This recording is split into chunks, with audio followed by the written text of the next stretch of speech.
সারা জাতি আমরা যুদ্ধ করার জন্য প্রস্তুত আছি। পার্বত্য চট্টগ্রাম নিয়ে দু একটি কথা বলতে চাই।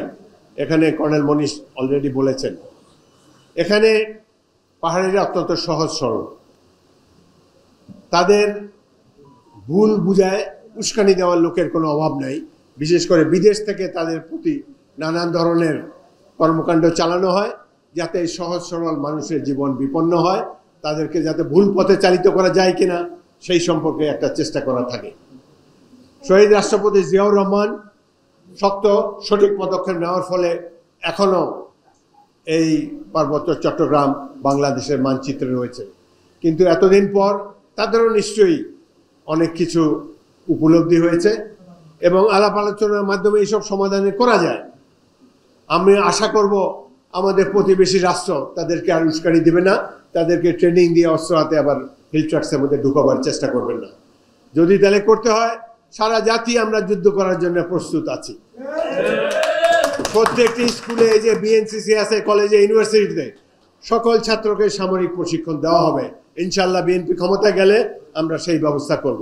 আমরা একটা যোদ্ধার জাতি, 12 মাসই যুদ্ধের মুক্ত থাকব। এই ছাত্রদের তাদের ত্যাগ তিতিক্ষার কথা প্রশংসা করার ভাষা আমাদের নাই। যেইভাবে তারা নিরস্ত্র অবস্থায় এই হাসিনার দুঃশাসনের বিরুদ্ধে সংগ্রাম করেছে, এটি আমাদের জন্য ইতিহাস। সারা বিশ্ববাসীর প্রশংসা কুড়িয়েছে বাংলাদেশ এই নিরস্ত্র সংগ্রামের ফলে।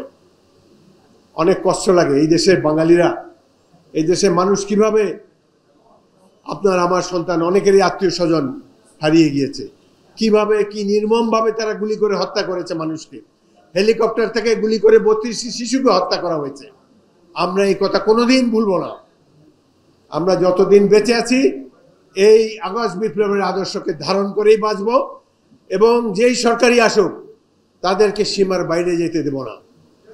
এই সরকারকে আমরা আইন কানুনের মাধ্যমে, সাংবিধানিক সংস্কারের মাধ্যমে এমনভাবে রাখবো যাতে করে 71-এ মুক্তিযুদ্ধের চেতনা বাস্তবায়িত হয়।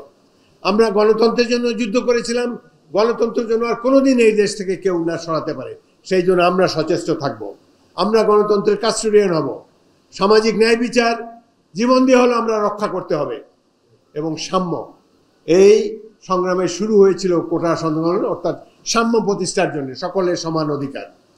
এই অধিকার যেন কেউ, অধিকার থেকে যে কেউ বাংলাদেশের মানুষকে বঞ্চিত করতে না পারে, সেই জন্য আমরা সজাগ থাকব, সংগ্রাম করেই যাব।